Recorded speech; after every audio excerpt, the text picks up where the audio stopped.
Hey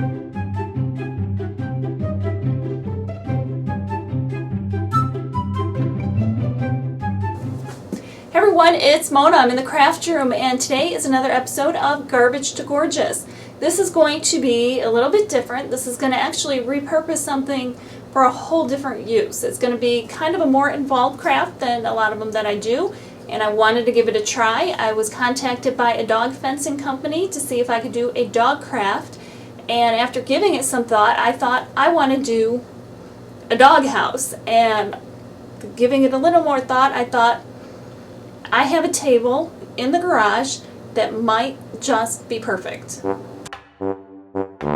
So we're going to kind of figure this out together. This is a table that I have, and I had it from last year. Found it next to a dumpster and made my husband grab it and put it in the car. Brought it home. It's been sitting in the garage, didn't know what to do with it. Now we're going to turn that into the doghouse. It's 2 feet wide, and this is a 2x4 piece of plywood that I have laying here. And it's 3/4 inch, and that's going to be my base. And then this is going to be the frame for the doghouse. But the very first thing I need to do with this plywood is to seal it, because this is going to be potentially outside. I'm making this for my sister's dog, Coco, who was a rescue dog, and she lives indoors, but maybe she'd like to kind of have her own little place, and whether they put this outside or inside is completely up to them. What I'm hoping to do with this doghouse is use a lot of recycled materials. This plywood is new from Home Depot. If you have some plywood at home, have it cut to the right size, that would work. I didn't happen to have any, so I did buy that. The table's going to be used, and there's going to be some other stuff that is new, but you can always make substitutions if you have things that are old that you can repurpose. Now, I did not go and buy anything to seal this. I had this at home already, so this is supposed to be good at protecting against moisture, sunlight, rain, temperature changes, and all that. And it's the Minwax Spar Urethane. Just so you know, that's what I'm using. I did not go out and buy it. There might be something that would be better. Maybe this is the best, I don't know. But I'm doing this simply to seal the base. This table has a false bottom, and it is stapled in, and I just don't think it's going to be sturdy enough long term for Coco to be able to be sitting on here all the time. So I'm going to get rid of this. I was going to do pliers and a screwdriver, but I couldn't get under there, and I think this is glued on. So I'm going to actually cut it out with my Dremel tool. What I've done with my rotary tool is I put a cutting blade on there, and I'm going to fire this up.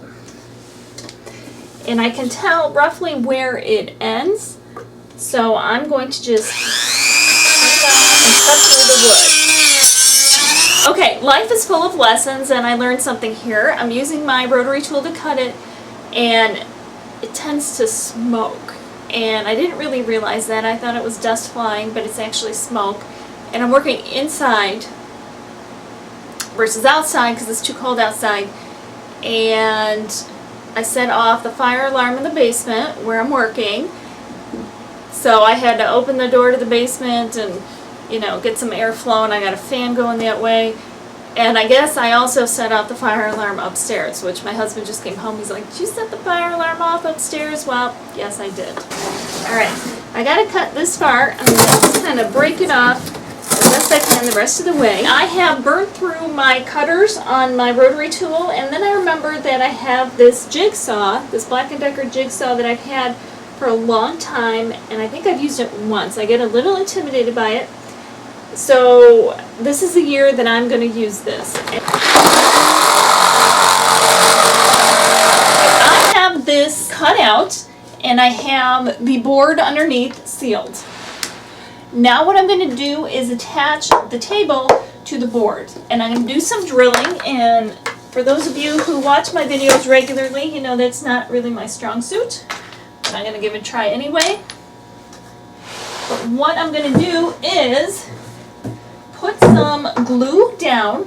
You can use construction adhesive, you can use Gorilla Glue, whatever you want to use, as long as it's a strong glue. I have some E6000. I'm going to put that down on there, and this is going to be in addition to me screwing it down. So I'm going to put a bunch on, Alright, when I feel like I have enough on there, I'm going to put this down.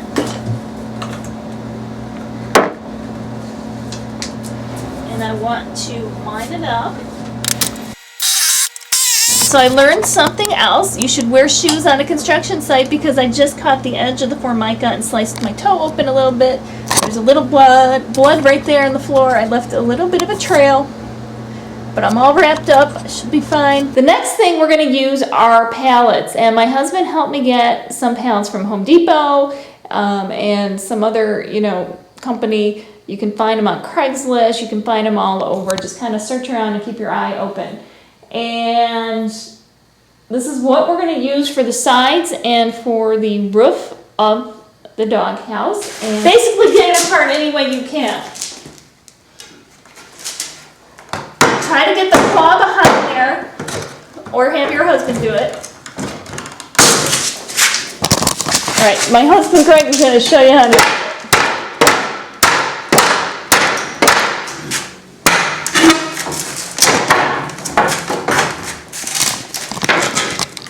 And if there's any nails in it, you want to get that out before you use it. So this is what we have going at the moment. We took apart the pallets, and by we, I mean my husband mostly took apart the pallets, and I took some of the nails out. I was very good at that. So here are the pieces of wood, and some of them are very broken, and that's okay. We're just going to work with that. And I'm going to be using a nail gun. Hopefully that will go without incident. I already cut my toe, smashed my finger, and gave myself a blood blister today. So I'm hoping this will go a little more smoother. And I'm going to show you how to do that. It's going to be noisy, but I'm going to line these pieces up, and I'm attaching them to the legs. Now, you could do this by hand, but I happen to have access to a nail gun, so it's going to make it a little bit easier for me. Or you can screw them too. Now, I just want to remind you that this is for a dog that lives inside, but so this is not a house that this Coco will be living in the winter or anything like that. So in case you were doing something where the dog would actually be spending time outside, trying to get out of maybe wind, cold, rain, you might want to do plywood with some like Tyvek sheeting or something to break the wind. I'm not doing that. This is for a dog that lives inside but might just want to have a little summer house. Alright, I have my safety glasses on, and I am lining this piece of wood over to the very edge. And I want that to line up pretty well. And I've got my nail gun, and I want to push this down toward the ground. And I'm going to press this in. And then I'm going to stack the next piece on, hold it real tight, and I'm going to nail it on there, and I'm going to continue up to the top of the legs.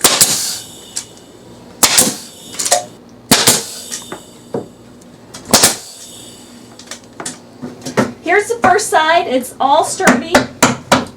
And now I'm going to flip around and do the other side. Alright, I have both sides done, and now I need to trim off the ends. I'm using my jigsaw. And now I'm just going to cut it. I'm going to follow the line of the table leg and just cut.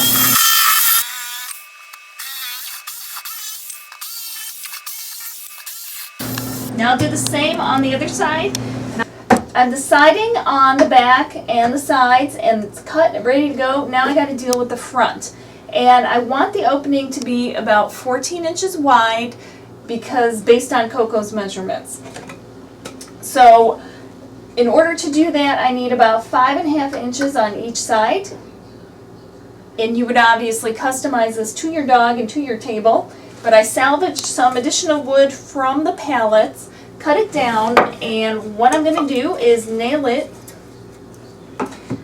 onto here, and that gives a little bit more support for the siding that I plan on putting in the front.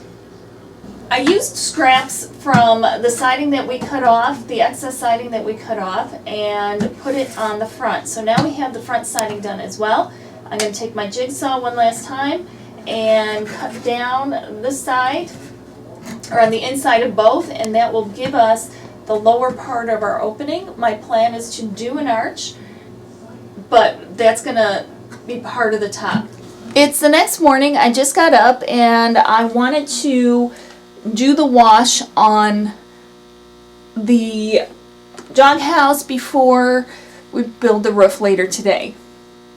And I'm using these multi-surface acrylic paints from the craft store, and I have this blue and I have this turquoise, and I'm going to do a little bit of a mix for a wash, and they're supposedly durable, weather resistant. So I gave this a very, very, very light sand, cleaned it out.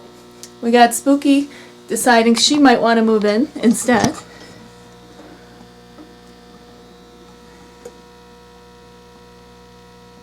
She's checking that out, checking out the construction. So I'm going to do that, and what I plan on doing, I have a little bit of water in this dish, and I'm going to put both colors in there, and I'm going to give the whole thing a wash. So I'm going to put some of the paint in both, or some of both of the paint in here together, just like that with the water, and then I'm going to kind of just go back and forth, and then I'm going to get in the cracks and the crevices, but I like the two streaks of the colors. I'm going to do this all the way around the whole entire thing. The paint has dried on the house, and now we're working on building the roof. And what I need are 6 pieces like this. If you'll see, I cut them at a 45-degree angle, and that's going to create the roof. Now we have this middle part, which is called a ridge beam, and these 2 pieces are going to come up to it like this to create our roof line. And then we're going to put plywood on there, and we're going to have to notch out a piece on here so this will sit on the edges of the base. Okay, here's the ridge beam, and here's the support for the roof. And my husband is making a mark here to notch this out 1 inch up and 1 inch over. And then it will set right on it, and we'll attach it to the base, and then we'll have support for the plywood to put it on, and then we'll shingle the roof. Alright, this is what we did. We took them and we did the nail gun, boom, boom, boom, all over the place to make it nice and stable. You can see the notches fit here. Now you can see the ridge beam and where we're going to end up putting the plywood to be able to create the roof. The plywood's cut, now I'm going to nail it on there, and I'm going to have the assistance of my beautiful assistant. This is what's going on. I didn't like how some of it was coming together, and I couldn't visualize it. This piece was gonna come over, but then we had, these side pieces showing, and I didn't really like the look of it. So what I did is I created a paper template so I could visualize it better. Cut it out, and now I need to cut the arch. And what I've done here is I found the very middle, and I knew how high I wanted to go. So this is very, very scientific. I'm going to take my pencil, put it right on that middle spot on the bottom, and that high point that I wanted to go here. I'm going to go just a hair bit higher. I'm going to hold this tight. I have it attached to the string, and I'm going to hold my pencil straight. Oops, I'm too high. There. And then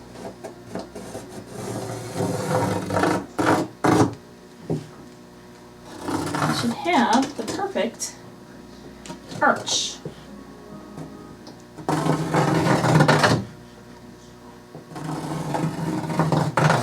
There's my arch. What I was thinking I was going to do is nail that on there, but what I am going to do is actually shingle it first, because then I'll be able to get a better, cleaner cut to cut the shingles on.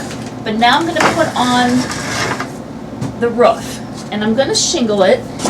At Home Depot, I found these, I think they're shim, I don't know what they're called. They're in the hardware department, and it's like scrap wood that people use to like shim things up.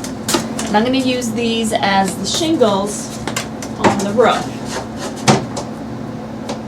And I'm going to hand nail these on. I got the nails that I needed yesterday, and I'm going to shingle a roof. So I'll have to cut some, and then I'm going to give it all a wash at the end. And I have these little 3/4 inch nails that I'm going to use. Now the most important thing is I want to make sure I'm coming down as far as this rafter. And I can't remember if I mentioned, I did do a little polyurethane treatment on here, so this is all waterproofed and weatherproofed as well. So I'm going to take the nails, hammer them right in here. Okay, I have the first row finished, and what I'm realizing is what I should be doing is doing one row all the way across the bottom, and then doing the next row and the next row and the next row. Then I'm not having these upper pieces getting in the way of putting on the lower pieces. So that's a little something I just learned. Wanted to share the tip. And on the top, right here, I put a dowel rod. I just have it laying there now, but I'm going to attach that, but that gives me a good place for the shingles to stop. It's decorative, and it covers up the little ridge we have in there. Okay, I got the roof done. It looks like it was built by unskilled labor, because it was, and that's kind of the look we're going for anyway, so it kind of worked out. Alright, you guys, what I'm doing right now is I have some more of that multi-surface acrylic paint that's good for outside. I have some gray and some white and water, and I'm just going to give the roof a wash, just like we did on the side. Add a lot of water, mix the two colors, put it right on there. You want it nice and watered down. What I'm doing now is I'm trying to shingle the arch that goes on the front. What I'm doing is saving the excess wood that I had from the roof, the remaining pieces, to shingle the front. I don't know if I'll have enough to shingle the back as well. We'll see. But I'm cutting them into short pieces, and then I am going to use a staple gun to put them in here, and I'm going to put a bunch of ultimate glue behind it. So I'm just going to spread this on here just like this.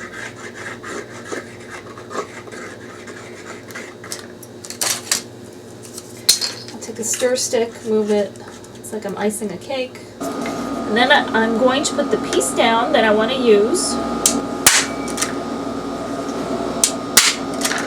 Alright, the paint has dried on my shingles. I do need to touch up. Some of my markings did bleed through. I'm going to attach these later.